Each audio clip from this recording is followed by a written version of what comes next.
Isabel Celis, a first grader full of life, a little girl who loved to dance and sing, last seen in her own bedroom 2 weeks ago tonight. It's like she just disappeared into thin air.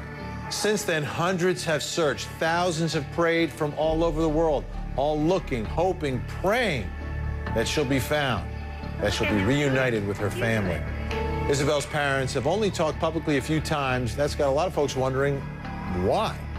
Why aren't they shouting from rooftops? Why aren't they talking to anyone who will listen so they can bring that baby girl home? Well, just a few hours ago, they answered that question. Some people are wondering why you haven't been out in front publicly in the search for your daughter. Honestly, this is not where we want to be. I am not comfortable here. I am not comfortable in front of the camera. This is just not, I don't like this at all. Neither one of us. And so the first week, honestly, all I wanted to do was just hide and cry. I didn't want to be in front of you guys, and maybe that's where we were supposed to be, but I couldn't, I can't. I didn't want to. I wanted to be sitting in my room crying, and it was hard enough to be with my kids and my family, much less come and talk to you guys. So I'm sorry if we did this wrong and we were supposed to be out here, but that wasn't that wasn't where I needed to be. I wanted to be with Isabel. I didn't want to be here. I don't want to be here. I want her here with us, sitting, and I don't want to be in front of the cameras. I don't want my family to be in front of the cameras. What I want is her here home and having a normal life. This is not what we want, and I'm sorry, but to be in front of the cameras and talking to media, that's just not us. It's not us at all. If Isabel could hear you right now, what would you say to her? Go, and I'll tell her. We miss you so much, Isabel. Your brothers miss you so much. We want you back. We're looking for you. We will not stop looking for you. We want you back more than anything else in the world. Obviously, we don't want to be here, but we will be in front of these cameras. We will talk to everyone we need to talk. We are starting to get out there even more. We are gathering up our strength. We do have to take care of her brothers, but we want you back, and we miss you so much. Your brothers miss you so much. And we're willing to do everything and anything we can. So we are doing, getting in front of the places we don't want to be, and absolutely everything else. We have lots of things going on that we're part of the volunteer groups. We are going to be at these benefits, and we are going to start being out in front. Being out in front. Me, what I would love to tell Isabel is, Mama, so you know how much Mommy and Daddy love you. We always tell you how much do we love you, and you always say too much. So just remember that we always will love you too much, and just come home. Absolutely heartbreaking. Joining me tonight from Tucson, reporter Jessica Chapin from HLN affiliate K-Gun. Also with us, HLN law enforcement analyst Mike Brooks and psychologist Erik Fisher. Thanks, everyone, for being here. Jessica, that's absolutely heartbreaking words from the parents. Have things shifted out there at all in terms of what's happening each and every day and what the parents are doing and how visible they are? You know, we saw it today. This was their third public appearance since their daughter went missing 2 weeks ago.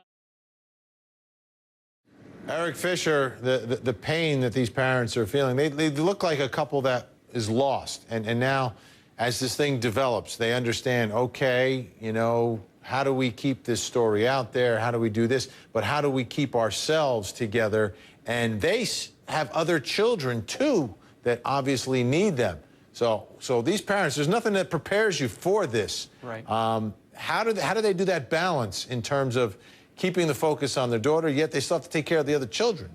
Well, I think the difficult thing here is, in terms of people think they should have been on the news already, is that we as a society almost feel like we should have a window into these people's lives. And as you said, nothing prepares a parent for this. And how you handle it is, it's just impossible to think about that. So I think they are finding a good balance to take care of their kids. They talked about getting their kids back to school. In the further part of the interview, they're going to start back to school. They know they have to keep moving on with life. Why they still still look for their daughter. And that search will never end, but the pain they must be going through internally and what it takes to carry on in that situation is just unfathomable. Let's take a listen to a little bit more of that interview. Becky and Sergio Celis here talking about their other children. The boys are hanging on, but it's wearing on them. They, it's on a date. The youngest one is breaking down more, crying more. My oldest is a little stronger. I think he kind of goes on how I am, you know, and I think he hides it more and does his crying on his own. But they're both being so strong, but it's wearing on. It's taking its toll. It is wearing them down. You can see it in their faces. And it's a lot of quiet cuddle time with them and holding them, reassurance, and I think the first couple nights. It's wonderful to see when they smile, but it takes the smallest thing, and they come right up and hold on tight, and we hold right back, and we know it is starting to wear them down. Erik Fisher, this has to be difficult for those children because, you know, that's their sister that's gone. They've got to be scared to death. How do you help them through this? It's going to take time, and there's things developmentally that they'll go through as they grow through this. And having lost a brother myself when I was 8 years old, it was very difficult. And how my parents worked through that really was kind of predictive of how I worked through that too. We all kind of mourned in our own silence in a way, and I think in today's culture we understand a lot more about grief and grieving. And even if she comes home, there's going to be an adjustment, and these issues can stick with kids, especially their sense of safety and security in their own home, which may be a continuing problem. So they really need to talk about it. The family wants to talk about it, and they don't just want to bury it inside and feel like that they put on a strong face. Erik Fisher, do you think they should return to the home? You know, if they move back there to live, that is a question that's going to depend, again, how the family follows through. I think that we have to face some of our issues in life and see that life still goes on. It's going to depend on if the family gets closure to the situation. It could come with nightmares and insecurities and things. Those things may work through over time, but also for some people, getting a fresh start and being able to move on can be the best way to work through it. So it's really an individual issue. All right, big thanks to Jessica Chapin live tonight in Tucson from our affiliate K-Gun. Do appreciate Mike Brooks, Erik Fisher. I know you're sticking around.